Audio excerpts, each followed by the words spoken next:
Mission ২৬ বাংলার লড়াই। আগামীকাল রাজ্যে আসছে নরেন্দ্র মোদী। তার আগে পথে নেমে বাঙালি আবেগে শান মমতা বন্দ্যোপাধ্যায়ের। পশ্চিমবঙ্গের বাইরে বাংলা বললে হেনস্থা করা হচ্ছে রাজ্যবাসীকে। এই অভিযোগ তুলে বিজেপিকে হুঁশিয়ারি তৃণমূল নেত্রীর।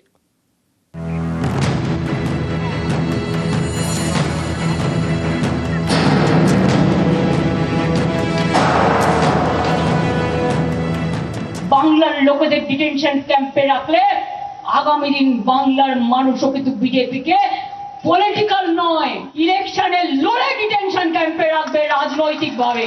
हम पूरा हिंदुस्तान में घूमेंगे, हमको अब रुकने नहीं सकता है। हम देखेंगे आपको कितना डिटेंशन कैंप में हमको ले जाएंगे। সামনের বছর পশ্চিমবঙ্গে বিধানসভা নির্বাচন। এই ভোটের প্রচারে তৃণমূল যে বারবার বাঙালি আবেগে শান দেবে, বুধবার সেটা বুঝিয়ে দিলেন মমতা বন্দ্যোপাধ্যায়। আপনারা আমাদের আঘাত করতে পারেন, কিন্তু আঘাত করলে প্রত্যাঘাতটা যে কি হতে পারে সেটা আপনাদের ধারণা নেই। বাংলাকে আহত করছেন, বাংলা ভাষায় কথা বললে তাকে অসম্মান করছেন। আমরা এখন আহত, এর জবাব আমরা দেবই দেব। বাংলা বললেই বাংলাদেশি তকমা। বাংলার বাইরে একাধিক বিজেপি শাসিত রাজ্যে এভাবেই হেনস্থার মুখে পড়তে হচ্ছে পশ্চিমবঙ্গের শ্রমিকদের। কাউকে বাংলাদেশে পাঠিয়ে দেওয়া হচ্ছে, কাউকে আবার রাখা হচ্ছে ডিটেনশন ক্যাম্পে। এরই প্রতিবাদে বুধবার পথে নামেন তৃণমূল নেত্রী। মিছিল করেন কলেজ স্কোয়ার থেকে ধর্মতলার ডোরিনা ক্রসিং পর্যন্ত। ভারত সরকার একটা নোটিফিকেশন করেছে, জেনে রাখুন। সেই নোটিফিকেশনটা আমরা চ্যালেঞ্জ করব। লুকিয়ে লুকিয়ে করেছে, করে নিজেদের রাজ্যগুলোতে যেখানে বিজেপি আছে সেখানে পাঠিয়েছে। তাতে পরিষ্কার বলা হয়েছে যাকেই সন্দেহ হবে বাংলা ভাষায় কথা বলে অ্যারেস্ট করবে, ডিটেনশন ক্যাম্প যাকে বলা হয় সেখানে রেখে দেবে। आप लोग क्या सोचा है दिल्ली वालों कि आप देश का जिम्मेदार ले लिया, जिसको मर्जी जेल भेजता है, जिसको मर्जी आप बांग्ला भाषा कहने से बांग्लादेशी रोहिंग्या बोल देता है। बिना বিচারে এক পাশ রেখে দেবেন, তার মানে হোয়াট ইজ দিস? এটা মোর দ্যান এমার্জেন্সি।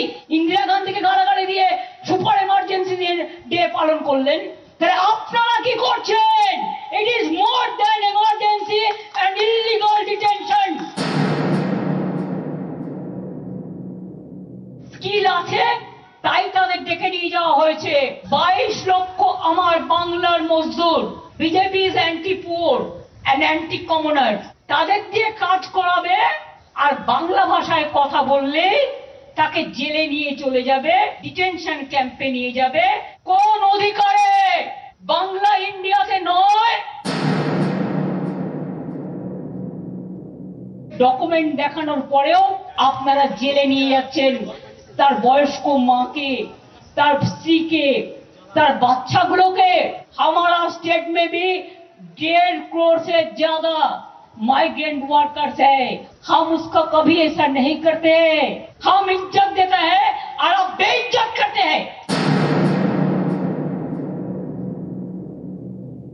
মতুয়া ভাষীদের ওপর কাল অত্যাচার হয়েছে মহারাষ্ট্রে, পুনেতে। নির্বাচনের সময় তখন মতুয়াদের বাড়ি গিয়ে ভোট বিক্রি করেন রাজবংশী। কতজনকে বাংলাদেশে পুশব্যাক করা হয়েছে? সতর্ক বার্তা দিয়ে গেলাম, মারবো না, কাটবো না, আপনাদের মতো ভাষা বিকৃতিও করব না। যদি না থামেন তাহলে আগামী দিন আপনাকে থামতে কি করতে হবে, থামতে কি করা দরকার সেটা বুঝে নেবেন। ওখানে অত্যাচার হলে এখানে প্রতিবাদ হবে। বাংলা আমাদের দখলে আছে, থাকবে। আগামী দিন দিল্লি দখলও আমরা করব। 2026 ফর বেঙ্গল, আর তারপরে দিল্লির যে নির্বাচন হবে সেটা আমাদের ইন্ডিয়া টিমেরই হবে। বিনা যুদ্ধে 1 ইঞ্চি জমিও আমরা ছাড়বো না। তাই এই বিজেপি জেনে রাখো, খেলা হবে। তৈরি থাকো, তৈরি থাকো। নিউজ 18 বাংলা।